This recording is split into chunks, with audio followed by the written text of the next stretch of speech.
So good morning guys. तो चलिए start करते हैं आज के यानी कि 13 जुलाई के इंपॉर्टेंट करंट अफेयर्स को। देखिए हमारा पहला प्रश्न क्या है कि अभी कौन सा एक्सप्रेसवे भारत में पहले एलिवेटेड अर्बन एक्सप्रेसवे के रूप में विकसित किया जा रहा है। तो आंसर होगा द्वारका एक्सप्रेसवे। तो द्वारका एक्सप्रेसवे इसको भारत में पहले एलिवेटेड शहरी एक्सप्रेसवे के रूप में विकसित किया जा रहा है। ये एक्सप्रेसवे दिल्ली के द्वारका को हरियाणा के गुरुग्राम से जोड़ेगा। इसकी कुल लंबाई है 29 किलोमीटर, जिसमें हरियाणा में 19 किलोमीटर है और दिल्ली में 10 किलोमीटर है। बनाने की लागत की बात करेंगे तो 9,000 करोड़ रुपए की लागत से ये तैयार किया जा रहा है और कहा जा रहा है कि ये 2023 तक बनकर तैयार हो जाएगा। आपको बता दूं, इसे नॉर्दर्न पेरिफेरल रोड के नाम से भी जाना जाता है या नेशनल हाईवे 248 BB या फिर आप कह सकते हो द्वारका एक्सप्रेसवे। आपको याद है अभी हमने पढ़ा था कि उत्तर प्रदेश 13 एक्सप्रेस वे बनाने वाला पहला राज्य बना है। अभी 16 जुलाई को प्रधानमंत्री नरेंद्र मोदी बुंदेलखंड एक्सप्रेस वे का उद्घाटन करेंगे।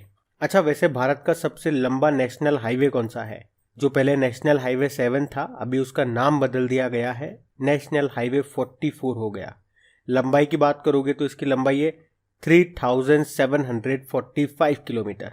अभी बताओ, स्टील स्लैग से, मतलब स्टील का जो कचरा होता है उससे सड़क बनी थी। पहली सड़क स्टील के कचरे से बनी है। कहाँ पे? सूरत में। और सूरत में ही बुलेट ट्रेन का पहला स्टेशन भी बनाया जा रहा है। और अगर मैं आपसे पूछूं कि भारत के नेशनल हाईवे पर देश की पहली लैंडिंग एयर स्ट्रिप का शुभारंभ किया गया, राजस्थान के बाड़मेर में नेशनल हाईवे 925A पर। आपको याद है यहाँ पे एक विमान, और कौन सा? हरक्यूलिस विमान की इमरजेंसी लैंडिंग कराई गई थी। और अगर आपसे पूछे सार्वजनिक परिवहन में रोपवे का इस्तेमाल करने वाला भारत का पहला शहर कौन सा है, तो आंसर होगा वाराणसी। तो ये सारे पॉइंट ध्यान रखना। बढ़ते आगे। चलिए बताइए, अभी हाल ही में विश्व मलाला दिवस ये कब मनाया गया? तो आंसर होगा 12 जुलाई को। तो हर साल 12 जुलाई को युवा कार्यकर्ता मलाला यूसुफजई के जन्मदिन के अवसर पर यह दिन मनाया जाता है। तो इस दिन का उपयोग विश्व नेताओं से हर बच्चे के लिए अनिवार्य और मुफ्त शिक्षा सुनिश्चित करने के लिए अपील करने के अवसर के रूप में किया जाता है। देखो, मलाला यूसुफजई की बात करते हैं। इनका जन्म हुआ था 1997 में पाकिस्तान में। उन्होंने 2008 में महिलाओं की शिक्षा की वकालत करना शुरू किया था, लेकिन फिर 2012 में तालिबान ने उन पर हमला कर दिया था। फिर आपको याद है 2012 में पाकिस्तान सरकार ने पहली बार राष्ट्रीय युवा शांति पुरस्कार से उनको सम्मानित किया था। और फिर 2014 में वो 17 साल की उम्र में सबसे कम उम्र की नोबेल शांति पुरस्कार पाने वाली प्राप्तकर्ता बनी थी। संयुक्त राष्ट्र ने 2019 में दुनिया की सबसे प्रसिद्ध किशोरी उन्हें घोषित किया था। और मलाला को कनाडा की मानद नागरिकता से भी सम्मानित किया गया था। और वैसे उन पर एक डॉक्यूमेंट्री भी बनी है, ही नेम्ड मी मलाला नाम से, जिसे 2015 में ऑस्कर के लिए शॉर्टलिस्ट भी किया गया था। और उन्होंने भी एक बुक लिखी है वी आर डिस्प्लेस्ड नाम से, जो कि दुनिया की यात्रा करने और शरणार्थी शिविरों में जाने के उनके अनुभवों के बारे में बताती है। चलो, अब जुलाई के जितने भी इंपॉर्टेंट डेज अभी तक हमने मनाए उनको एक बार रिवाइज करते हैं। देखो, 1 जुलाई को 3 डे मनाए थे, national doctors day, GST day और चार्टर्ड अकाउंट्स डे। 2 जुलाई को भी 3 डे मनाए गए। एक तो अंतर्राष्ट्रीय सहकारिता दिवस, जो कि जुलाई के पहले शनिवार को मनाया जाता है। इस बार हमने 2 जुलाई को मनाया। एक वर्ल्ड UFO डे और एक वर्ल्ड स्पोर्ट्स जर्नलिस्ट डे, यानी कि विश्व खेल पत्रकार दिवस। 3 जुलाई को इंटरनेशनल प्लास्टिक बैग मुक्ति दिवस मनाया। 6 जुलाई को वर्ल्ड जूनोसिस डे मनाया। और अभी 7 जुलाई को पहली बार किस्वाहिली भाषा दिवस मनाया। 10 जुलाई को राष्ट्रीय मछली किसान दिवस, नेशनल फिश फार्मर्स डे मनाया। और अभी 11 जुलाई को वर्ल्ड पॉपुलेशन डे मनाया था। तो जुलाई के ये कुछ इंपॉर्टेंट डेज, इनको ध्यान रखना। बढ़ते आगे। चलो बताओ, अभी हाल ही में करूर वैश्य बैंक के अंशकालिक अध्यक्ष के रूप में किसे नियुक्त किया गया, यानी कि पार्ट टाइम अध्यक्ष? तो आंसर होगा मीना हेमचंद्र। तो अभी RBI ने करूर वैश्य बैंक के अंशकालिक अध्यक्ष के रूप में 3 साल के लिए, कितने साल के लिए पार्ट टाइम चेयरमैन बने, इसका मतलब ये नहीं है 2-5 दिन के लिए बनाया गया है, 3 साल के लिए बनाया गया है मीना हेमचंद्र को। बाकी पहले बात करें अगर करूर वैश्य बैंक की, तो हेडक्वार्टर करूर तमिलनाडु में है। स्थापना होती है 1916 में। MD CEO इसके रमेश बाबू हैं और इसके टैगलाइन होती है स्मार्ट वे टू बैंक। बाकी अभी national high speed rail corporation के MD CEO बने थे कौन? Rajendra Prasad. Financial action task force के नए अध्यक्ष बने हैं टी राजा कुमार। और gas authority of India limited के चेयरमैन बने संदीप कुमार गुप्ता। ये भी नाम ध्यान रखना, बढ़ते आगे। चलो बताओ, अभी जुलाई 2022 में भारत ने एशियाई अंडर 20 कुश्ती चैंपियनशिप में कितने पदक जीते? तो आंसर होगा 22। अच्छा, पहला प्रश्न तो यह आएगा माइंड में आपके कि ये जो एशियाई अंडर 20 कुश्ती चैंपियनशिप है ये कहाँ पे हो रही थी? मनामा, बहरीन में, जिसमें भारत ने टोटल 22 मेडल जीते हैं। इसमें से 4 गोल्ड हैं, 9 सिल्वर हैं और 9 ही ब्रोंज हैं। अब ये 4 गोल्ड किसने जीते? तो इनमें से 3 गोल्ड तो महिला लेकर के आई है और 1 पुरुष लेकर के आया। मैं आपको नाम भी बता देता हूँ। प्रियंका लेकर के आई है 1 गोल्ड 65 किलोग्राम कैटेगरी में। आरजू दूसरा गोल्ड लाई है 68 किलोग्राम कैटेगरी में। 1 गोल्ड अंतरिम लेकर के आई है 53 किलोग्राम कैटेगरी में।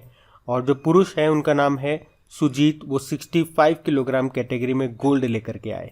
अच्छा, एक प्रश्न मैं आपसे पूछूं, बताओ अभी किस देश की महिला कुश्ती टीम ने अंडर 17 एशियाई चैंपियनशिप जो कि किर्गिस्तान के बिश्केक में हुई थी अभी, उसको जीता? तो आंसर होगा भारत।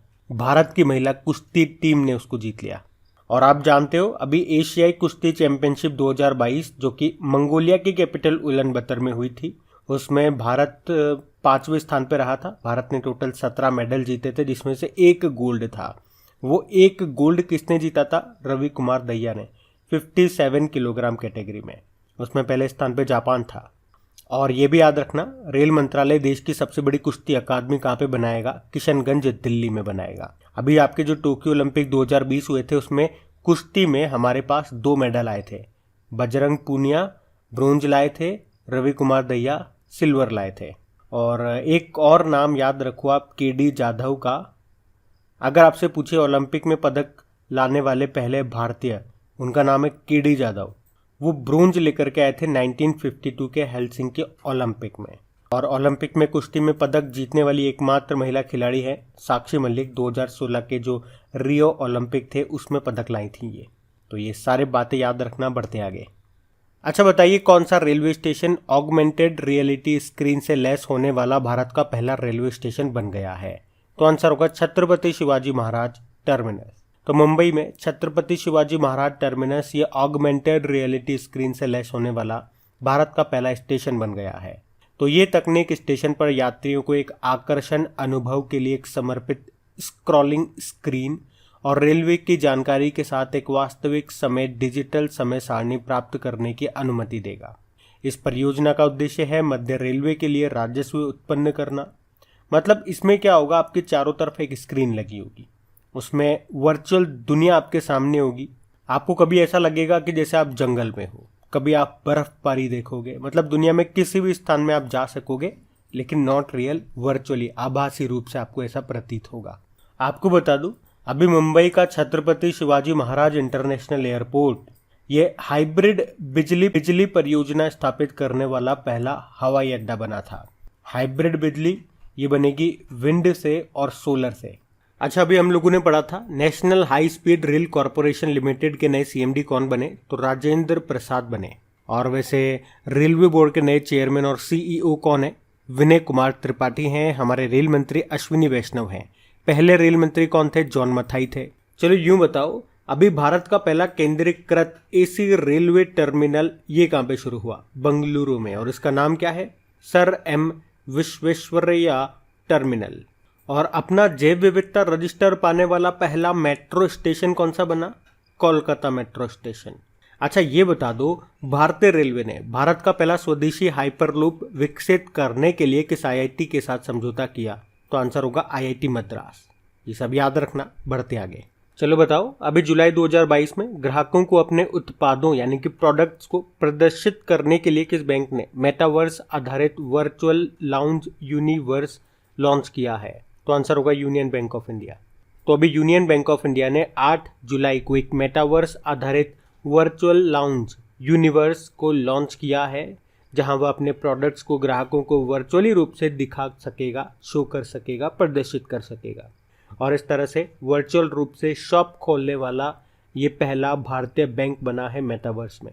तो यूनियन बैंक ऑफ इंडिया ने टेक महिंद्रा के साथ में यह वर्चुअल लाउंज पहल शुरू की है। यूनियन बैंक ऑफ इंडिया स्थापना होती है 1919 में, जब जलियांवाला बाग हत्याकांड हुआ था 1919 में। मुंबई में हेडक्वार्टर है। इसके संस्थापक हैं सेठ सीताराम पोद्दार और इसके वर्तमान में CEO हैं ए मणिमेखलाई। अच्छा देखो, अगर मैं आपसे पूछूं कि अभी किस दूरसंचार कंपनी ने मेटावर्स में भारत का पहला मल्टीप्लेक्स लॉन्च किया था, तो आंसर होगा भारती एयरटेल ने। और भारत का पहला बैंकिंग मेटावर्स ये लॉन्च किया Kia.ai कंपनी ने। वैसे मेटावर्स में प्रवेश करने वाला पहला बैंक कौन सा बना था दुनिया का? JP Morgan bank. फेसबुक ने अपना नाम बदल के मेटा किया। और अगर आपसे पूछे कि मेटावर्स में एंट्री लेने वाली पहली IPL टीम कौन सी बनी, तो आंसर होगा गुजरात टाइटंस। आपको याद है अभी RBL बैंक के नए MD CEO कौन बने थे? R सुब्रमण्य कुमार। और ICICI बैंक की बात करेंगे तो इसने कैंपस पावर नाम से एक डिजिटल प्लेटफॉर्म अभी लॉन्च किया। और उससे पहले ICICI बैंक ने MSMEs के लिए open for all digital ecosystem भी लॉन्च किया था। अभी आपको याद होगा कर्नाटक बैंक ने video based customer identification process के माध्यम से ऑनलाइन सेविंग अकाउंट खोलने की सुविधा शुरू की थी। तो ये सारे पॉइंट्स ध्यान रखना, बढ़ते आगे। चलो बताओ, अभी जुलाई 2022 में हेलीकॉप्टर इंजन विकसित करने के लिए किस कंपनी ने सफरॉन हेलीकॉप्टर इंजन के साथ समझौता किया? तो आंसर होगा हिंदुस्तान एरोनॉटिक्स लिमिटेड। तो अभी हिंदुस्तान एरोनॉटिक्स लिमिटेड और सफरॉन हेलीकॉप्टर इंजन्स ने हेलीकॉप्टर इंजन विकसित करने के लिए आपस में समझौता किया है। तो इस समझौते के तहत दोनों कंपनियां भारत में एक नई एरो इंजन कंपनी स्थापित करेगी, जो हेलीकॉप्टर इंजनों के विकास, उनके उत्पादन, उनकी बिक्री और समर्थन के लिए समर्पित होगी। इसका एक मुख्य उद्देश्य होगा हिंदुस्तान एरोनॉटिक्स लिमिटेड और रक्षा मंत्रालय के भविष्य के हेलीकॉप्टरों की आवश्यकता को पूरा करना। हिंदुस्तान एरोनॉटिक्स लिमिटेड की बात करेंगे, स्थापना होती है 1940 में। हेडक्वार्टर बेंगलुरु में है और इसके वर्तमान में मैनेजिंग डायरेक्टर हैं R माधवन। अच्छा, आपको याद होगा हेलीकॉप्टर से कि अभी विशाखापत्तनम में INS डेगा में एयर स्क्वाड्रॉन 324 को भारतीय नौसेना में शामिल किया गया था। चलो मुझे बताओ, आपको याद होगा नासा ने मंगल पर पहली बार एक हेलीकॉप्टर उड़ाया था, उसका नाम क्या रखा था? इंजीन्यूटी।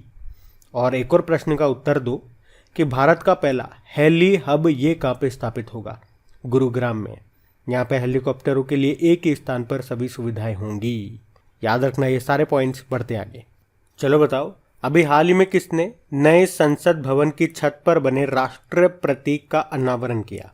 तो आंसर होगा नरेंद्र मोदी जी। तो प्रधानमंत्री नरेंद्र मोदी ने अभी नए संसद भवन की छत पर बने राष्ट्र प्रतीक का अनावरण किया। उन्होंने नई संसद के निर्माण कार्य में लगे श्रमजीवी से भी बातचीत की। इसे नए संसद भवन के केंद्रीय कक्ष के छत पर बनाया गया है। बात करेंगे इस राष्ट्र प्रतीक का वजन कितना है? 9500 किलोग्राम है। ये ब्रोंज से बना है। और ब्रोंज ये किससे मिलके बना होता है? तांबा यानी कि कॉपर और टिन Cu और Sn से मिलके। अच्छा, इसकी ऊंचाई कितनी है? 6.5 मीटर की है। तो ये पॉइंट्स याद रखना। आप जानते हो संसद भवन का निर्माण हो रहा है और इसके निर्माण कार्य का जो कार्यभार है किसे दिया गया? टाटा प्रोजेक्ट को। और हमारे 4 शेर वाले अशोक चिन्ह की बात करेंगे तो इसे अशोक स्तंभ से लिया गया, जिसे अशोक ने 280 ईसा पूर्व में बनवाया था। ये स्तंभ अभी वाराणसी में सारनाथ संग्रहालय में रखा गया है। और इसे कब अपनाया गया था? 26 जनवरी 1950 को। याद रखना, बढ़ते आगे।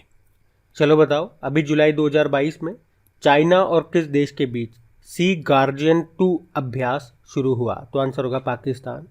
तो अभी जुलाई में चाइना और पाकिस्तान के बीच में सी गार्जियन 2 नाम से एक एक्सरसाइज का आयोजन किया गया।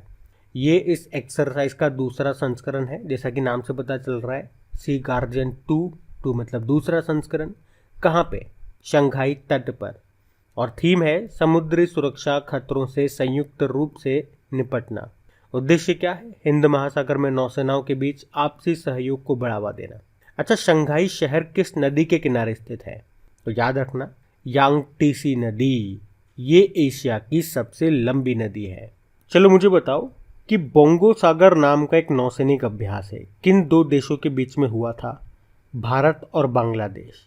और स्लाइनेक्स नाम का एक नौसैनिक अभ्यास है, ये हमने श्रीलंका के साथ में किया था अभी। वरुण नाम की एक्सरसाइज, ये भारत और फ्रांस के बीच में हुई थी अभी। लिमिट ये नाम की एक्सरसाइज, ये भारत और सेशल्स के बीच में हुई थी अभी। डस्ट लिक नाम की एक्सरसाइज, ये भारत और उज्बेकिस्तान के बीच में हुई थी अभी। और ईस्टर्न ब्रिज नाम की एक्सरसाइज भारत और ओमान के बीच में हुई थी अभी। और पैसेक्स नाम की एक्सरसाइज, ये भारत और रशिया के बीच में हुई थी अभी। एक हमने जापान के साथ भी अभी एक एक्सरसाइज की थी, उसका नाम है धर्मागार्जियन। और ये जितनी भी एक्सरसाइज मैंने आपको बताई है ये अभी 2022 में आयोजित हुई है, तो इनको याद रखना। आप पढ़ते आगे। अच्छा बताओ, अभी हाल ही में वनडे में 150 विकेट लेने वाले सबसे तेज भारतीय गेंदबाज कौन बने? तो आंसर होगा मोहम्मद शमी। तो भारतीय तेज गेंदबाज हैं मोहम्मद शमी। अभी इन्होंने इंग्लैंड के खिलाफ पहले वनडे में जॉस बटलर का विकेट लेते ही वनडे में अपना 150 विकेट पूरा कर लिया है। और इस तरह से वे 80 वनडे में 150 विकेट लेने वाले सबसे तेज भारतीय गेंदबाज बन गए हैं। वैसे वनडे में सबसे तेज 150 विकेट लेने का जो रिकॉर्ड है वो ऑस्ट्रेलियाई पेसर मिचेल स्टार्क के नाम है। उन्होंने 77 वनडे मैच में 150 विकेट ले रखे हैं। आप जानते हो अभी रोहित शर्मा ने क्रिकेट इतिहास में लगातार 13 T20 इंटरनेशनल जीतने वाले ये पहले कप्तान बने। और दिनेश कार्तिक से याद आएगा, अभी T20 इंटरनेशनल में अर्धशतक बनाने वाले सबसे उम्रदराज भारतीय क्रिकेटर बने ये। और शिखर धवन IPL इतिहास में 700 चौके लगाने वाले पहले खिलाड़ी बने थे ये। तो ये भी नाम याद रखना। बढ़ते आगे। चलिए बताइए, अंगोला के सबसे लंबे समय तक कार्यरत राष्ट्रपति का निधन हो गया, उनका नाम क्या है? तो ये सबसे लंबा नाम है जोस एडुआर्डो डॉस सेंट्रोस। तो जिस तरह से इनका लंबा नाम है उससे तो लगता ही है इनका कार्यकाल भी लंबा ही रहा होगा। अंगोला के ये राष्ट्रपति थे, या यूं कह दूं सबसे लंबे समय तक कार्यरत राष्ट्रपति थे ये। और अभी 79 वर्ष की उम्र में इनका निधन हो गया। ये 1979 से 2017 तक अंगोला के राष्ट्रपति रहे थे। अच्छा देखो क्या इत्तेफाक है, 79 वर्ष की उम्र में इनका निधन हो गया और 1979 में इनका जन्म हुआ था। उन्होंने अफ्रीका का सबसे लंबा गृह युद्ध लड़ा और अफ्रीका को एक प्रमुख तेल उत्पादक बना दिया था। अंगोला ये एक दक्षिणी अफ्रीकी देश है जिसकी कैपिटल होती है लुआंडा, करेंसी है अंगोलन क्वाजा। आपको याद है अभी ओपेक के महासचिव का निधन हो गया, मोहम्मद बर्किंडो उनका नाम था। और वैसे ओपेक का हेडक्वार्टर कहाँ पर है? वियना ऑस्ट्रिया में। अब यूक्रेन के पहले राष्ट्रपति लियोनिद क्राउचुक, इनका भी निधन हो गया। और यूजीन पार्कर की बात करें तो ये वैज्ञानिक थे, इन्होंने सोलर विंड यानी कि सौर ऊर्जा के अस्तित्व का सिद्धांत दिया था, इनका भी अभी निधन हो गया। तो ये भी नाम याद रखना। बढ़ते हैं आगे। चलो बताओ, अभी हाल ही में प्रधानमंत्री नरेंद्र मोदी ने किस राज्य में देवघर हवाई अड्डे का उद्घाटन किया? तो आंसर होगा झारखंड। तो अभी प्रधानमंत्री नरेंद्र मोदी जी ने झारखंड में देवघर हवाई अड्डे का उद्घाटन किया है। इसका निर्माण 401 करोड़ रुपए की लागत से किया गया। और उन्होंने पर्यटन मंत्रालय की प्रसाद योजना के तहत पुनर्निर्मित बाबा बैद्यनाथ जी मंदिर क्षेत्र का भी उद्घाटन किया। और इसके अलावा 16,000 करोड़ रुपए से अधिक की 12 विकास योजनाओं की आधारशिला भी रखी। अच्छा मुझे बताओ, गोपीनाथ बारदोलाई एयरपोर्ट ये कहाँ पर है? तो आंसर होगा असम में। आधुनिक असम का संस्थापक इन्हीं को तो कहा जाता है, गोपीनाथ बारदोलाई को। जयप्रकाश नारायण इंटरनेशनल एयरपोर्ट मिलेगा आपको पटना में। वीर सावरकर एयरपोर्ट याद रखना अंडमान निकोबार में है। और सुभाष चंद्र बोस जी के नाम पे एयरपोर्ट कोलकाता में आपको मिलेगा। और डॉक्टर भीमराव अंबेडकर एयरपोर्ट आपको मिलेगा नागपुर में। लाल बहादुर शास्त्री एयरपोर्ट आपको मिलेगा वाराणसी में। और चौधरी चरण सिंह जी के नाम पे एयरपोर्ट आपको मिलेगा लखनऊ में। और बिरसा मुंडा के नाम पे एयरपोर्ट मिलेगा आपको रांची झारखंड में। वैसे इनके नाम पे एक स्टेडियम भी बन रहा है, भारत का सबसे बड़ा हॉकी स्टेडियम उड़ीसा के राउरकेला में, जहाँ पे 2023 में हॉकी वर्ल्ड कप भी खेला जाएगा। और अभी हरियाणा के हिसार एयरपोर्ट का नाम बदलकर महाराजा अग्रसेन के नाम पे कर दिया गया। ये पॉइंट भी याद रखना। अब बात करेंगे कल के वीडियो में पूछे गए प्रश्न के उत्तर की। तो कल के वीडियो में आपसे पूछा था कि अभी किसने विंबलडन ओपन में पुरुष एकल का खिताब जीता? आप सभी जानते हो नोवाक जोकोविच ने, ये सर्बिया के प्लेयर हैं। इन्होंने ऑस्ट्रेलिया के निक किर्गियोस को हराया था। और गाइज इन सभी क्वेश्चंस का क्विज यानी कि टेस्ट बना करके अपलोड कर दिया गया आपके करे के एग्जाम एप्लीकेशन पे। अच्छे से टेस्ट लगाओ और अपना स्कोर चेक करो। साथ में PDF भी आपको वहाँ मिल जाएगी। क्रिक एग्जाम एप्लीकेशन का लिंक नीचे डिस्क्रिप्शन में मिल ही जाएगा। और सेशन अच्छा लगे तो प्लीज़ लाइक करके शेयर ज़रूर करना। और अब ये रहा आज का आपका होमवर्क प्रश्न।